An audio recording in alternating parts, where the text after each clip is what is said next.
Okay. Hype you up. You I got feel this, you got so this. awkward on video. I know. It's so weird. What's up, guys? Esther Harris here. I'm the owner of Fast.Focus.Photography, and you're watching Beyond the Mat.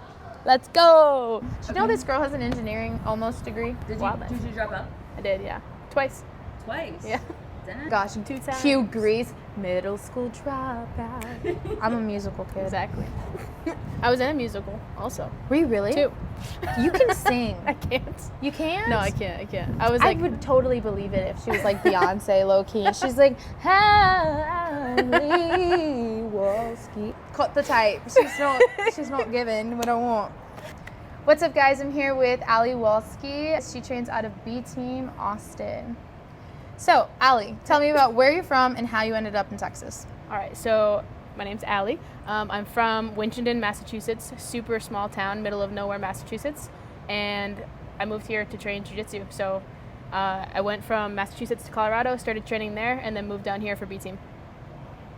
Wow. So, what got you into jiu-jitsu so much that you wanted to move to an entire different state, new city, new people, knowing no one? Or did you know anyone in Austin? No, I didn't know anybody. So I started out because my dad wanted me to do some self-defense. And then once I started, I realized that you were able to compete as an adult. And I was like, whoa, this is so cool, because I wasn't able to compete in anything since like high school, I guess. So yeah, it was really fun. Got really into it right away. That's awesome. So, did you ever do any other sports? Yeah. Volleyball, softball? What'd you do? Growing up, I did like street hockey, soccer, basketball, lacrosse, ice hockey, a bunch of stuff. Slay. Okay, so you started doing self-defense. You found jiu-jitsu. Did you go through the taekwondo phase at all, or striking? No, I just straight to jiu-jitsu, because I think I did one day of like Krav Maga, and I was like, this is not cool. I didn't like it. Yeah. It was super weird. And then I went to 10th Planet, Denver, and I did one day there, and then I did like my second day at a different gym, and then that's where I stayed. So, run me through your journey. So, you started off in Massachusetts. You're ready to start some type of martial art. How did you end up knowing this is what I want to do, this is what I want to pursue? I think I was just having a lot of success like really early on in competition. Like my first competition, I think I won double gold. It was like 3 months Wow. into training, and then I just kept winning. And then I was like, this is fun, because it's fun when you win, I guess. And Yeah. then, like I wouldn't know. So, but yeah, the progress is super fun too. And then yeah, I knew nothing about jiu-jitsu or like any of the jiu-jitsu community. It was just like my boyfriend at the time, my ex now, but he knew a lot more about it. He had been training for a long time, and he was like, if you want bigger competition and better coaching, then like Austin's the place to move, because it was like still kind of COVID times, or like right after. Yeah. And everybody had moved to Austin like before I started like right after COVID. And then yeah, we moved here, and then we started training at Henzo Gracie's okay. to train under Danaher, because he loved New Danaher. scoop. So I took Danaher's classes for like a month, and then I liked the classes and everything. The people were cool, but I was just like it just wasn't the place for me. Yeah. And I could like kind of sense that. And at an open mat one day, one girl was like, "Oh, you should just try out B Team," and then Nice. I did. So what I'm hearing I am. is you're a trader. I'm Got a it. trader. So you moved here with your ex, got to training, that's great. Y'all are over. But what about now? Are you single, or are you thinking? On the spot. Wow. Yeah, technically I'm single. but, Okay, you know. awesome. So what do you think you're looking for in a boyfriend? Like, what are the qualities of a good boyfriend? This is gonna blow up. Good. The point. This is a viral moment. Ally talking about boys? Hello? What do relationships look like for you right now? Yeah, so I'm single. I don't even know what to say. But yeah, I'm single. Is that the- With a crush? It's With a okay. crush. We'll keep the secrets in the dimples. With a crush. Coming soon to theaters near you. Maybe. So, all right. Shout out to the crush. I'm sure you're gonna watch this one day. What is a good boyfriend? What does that look like for you? I think somebody who shares like the same level of like ambition as I do, like somebody that's hardworking. Because I've dated people in the past that have been like not hardworking, and it's very frustrating, because it's like, Stagnant. yeah, I just want people to like have a drive to do something. And then like, somebody who's funny is really important to me, because that's like how I thrive. It's just by like being awkward and funny. Yeah. And then yeah, just somebody I can have fun with. Nice. And do they have to particularly be good at jiu-jitsu? They have to train jiu-jitsu, or worth ethic at all? I've talked a lot about this with people before, and it's like, I don't really care if they train jiu-jitsu at the beginning, but then I'm like, once I started thinking about it, I'm like, I don't know if I want to be able to beat you up. Yeah, that valid. would kind of bother me. Like, I want to feel like protected, you know? So somebody who's like as good or better than me would be And ideal. for the gram, what do we think about butt scooters? I love them. Uh-oh. All right. Wrestler, you've been No, I cut I up. love wrestlers too. Wrestlers too. Oh my god. This is solid. I love it. All Oh my right. god. I'm gonna put that on a sticker. I love butt scooters. I love butt scooters. They deserve all Can we of have them. merch? Oh my gosh. merch. Let's do merch. Episode 1. Episode 1. The Ally merch. So, being in a professional grappling world, did you ever struggle with comparison, or were there any things holding you back? Yeah, for sure. So definitely like being in a training room like I'm in, like at B Team, it's pretty difficult to like not compare myself to other people and their success, because there's a lot of guys on the team that are, you know, they're incredible. They do crazy things. They're like world champions and everything. And then sometimes I like struggle to like not compare myself to that because I'm in that same room. Like I should be getting as good as quickly, you know? But I think, or I know for a fact that when I do like focus on my own thing, it's easier to get better because I'm not like, it's not like a negative outlook, you know? If I'm positive and like thinking about my own track, as you could say, then I definitely get better faster. And it's like an all around healthier experience. Nice. Is there any way that things on the mat ever like came home with you? Did you ever bring the mat home with you? Let's say it that way. I've definitely had times where I've like gotten hurt because of like a training partner being not safe, and that's like affected me mentally, because it's like then I can't train the next day, or I can't train or I have to miss a competition or something, and that sucks. That's definitely a big thing. So that's probably the only time, is like when I get like physically hurt by somebody just being stupid, but it doesn't happen often, luckily. I know that you're trying to go into a lower weight class. Has there been a mental battle with having to be consistent and disciplined? What really comes with the emotional stress of doing a massive water cut? Do you recommend it? Would you do it again? What are your thoughts on that? It's a good question. Definitely not something that I would recommend for everybody. You have to like really make sure that you're talking with like a nutritionist or like a weightlifting coach or somebody that like knows what they're doing. I have both, like a nutritionist and a weightlifting coach, and I ask all my coaches about everything before I do it, make sure that it's like realistic and safe for me. But yeah, it's like I wouldn't say that it affects me on the weeks leading up to it. What affects me the most is cutting the water weight in the tub like the day before the event. Yeah. Every single time I'll be at my friend/coach's house, because he has a tub and I don't at my house, and I'll just be in the tub like crying. Yeah. And I'm like, I'm so sorry. He's like wiping the sweat off my face, and Yeah. I'm just crying. But you gotta have good friends like that who's there to support you, there to watch you as you're dying and crying, Yeah. and make sure that you make the weight. 100%. I did a really drastic weight cut once and never again. I went from 192 to 164 with a gi on. No way. That's in too much. in 10 days. No, I know. Never again. But it was actually quite fascinating.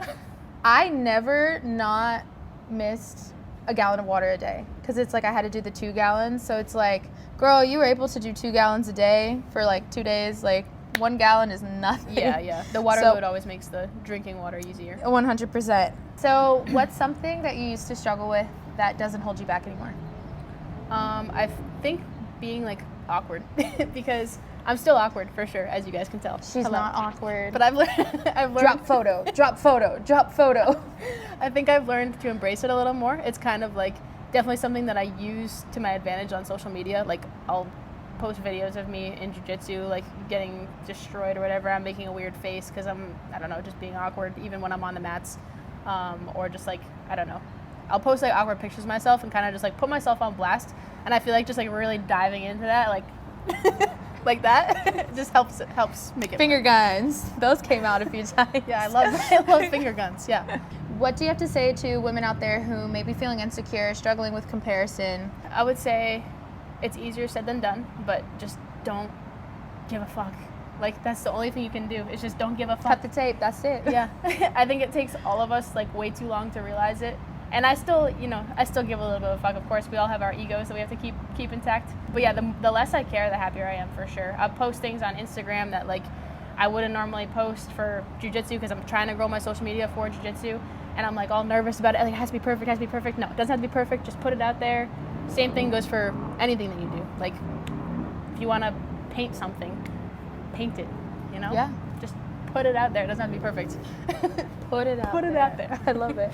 Thing that has helped me a lot is even if I post something that's like awesome, people are always going to shit on it no matter what it is. It could be a bad thing, a good thing. There's like, for example, there's a video of me at Pants getting slapped in the face, and Flo's interviewing me, and I turned to the camera and I'm like, it doesn't matter, it's just jiu-jitsu. You got a little chippy there. Tell me about that.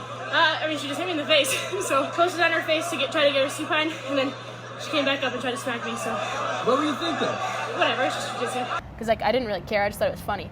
And then people in the comments are like, I don't understand why she's so upset. Like, she's the one that posted it. Like, they're calling me upset, and I literally just got off the mat and said, I don't really care, it's just jiu-jitsu. Yeah. So there's always going to be somebody that's like hating on whatever you do, so you might as well just do what makes you happy. Yeah. That's good. I also think of just creating to create. Yeah. And I feel I've had so many ideas, and I want to do this podcast, and I want to do this thing, and I'm working on a short film, and just I'm doing. A lot of thinking and not a lot of producing. And so even when it comes with this, even though you're my first, so thank you for doing this, I'm coming to a place in my life where, yeah, people are going to hate it, people are going to love it, but this is for me. And hopefully this will be for you, you know, something that you're proud of, something of, hey, I'm going to show these photos. That's the thing about photography. Photos are forever. Photography has so much value. Photos have so much value. Videos have so much values. And I just think of like modern day scribes. Back in the day, you had the people who were clacking on little clay plaques, but it's like people with cameras, all of us, Rocio's in the background, shout out camera woman. We're all being able to capture somebody for the rest of their life. Like, what if someone finds this 3,000 years from now? We'll never know. And so anyway, create just to create, because it feels good. Doesn't matter what people think. Last question. All right. What is your definition of success? I feel like there's the American dream, and there's so many ideas of what success looks like. Maybe it's a lot of money. Maybe it's a big family. What does success look like for you? I think success for me would just be like being with my family, like near my family, just being happy, healthy, being with somebody I love. Eventually, like we talked about earlier, having kids one day, all that stuff, all that gushy stuff. Yeah, the gushy stuff is good stuff. Y'all hear that, guys? She wants a husband. Ow, ow, ow. And I want a farm also. So. Yes, with chickens and microgreens, and I can't save a cactus for the life of me, but somehow along the way of children and marriage, I'm gonna figure out how to have a freaking farm. I used to live on a farm, and that was like the toughest work of my life, but also like the happiest times of my life. So I lived, it was just me and my dog, middle of nowhere, Vermont, in a little cabin. I had to like chop my own wood and everything. That's I had amazing. to herd the sheep with my little dog, and like I ate pretty much everything from my garden and everything. Like literally didn't sleep. That's amazing. I think I slept like 5 hours a night, Yeah. and then I was just so happy because I was just outside all the time, just like enjoying the land. That's what I love about camping. I think it's so crazy how I don't need an alarm clock. As soon as the sun goes down, it's like, boom, a wave of sleep comes over me. And then as soon as the sun is up, wide awake. But yes, I want the garden. I want the farm. Actually, maybe not a full farm, but I would definitely do like cattle, horses, because I like horses. Not a full farm and then list chickens. all the animals. No, just anything but like pigs, you know? And goats. I think like farms have goats. Yeah, that's What good. equates to a farm? Is it just 2 or more gathered in my name? Like what is what is that? Okay, so retract, cut the tape. I don't want a farm. I want a vineyard. And I want horses and chickens. Okay, we're That's having it. a vision board later. A vision board, yes, of our life. I think we both agree that success doesn't come from like materialistic things. I think that people have a hard time not finding success in jiu-jitsu in their accolades. So with you defining success in things bigger than jiu-jitsu, what are the advice or words that you would give people after a rough competition? If I were to put it in like a jiu-jitsu accolade sense, I say this all the time to people with like when people are really upset about like a loss or something, I'm like, it doesn't matter. Your family's still around. Your family's, you can go see your mom, you can go talk to your dad, Yeah. you can go hug your brother, whatever. Like whoever it is to you that's your family, like that's what matters end of the day. It doesn't matter if you lost at trials first round or whatever. Like Yeah. whatever people are upset about. Like you have your family, you have your friends, you're good. Yeah.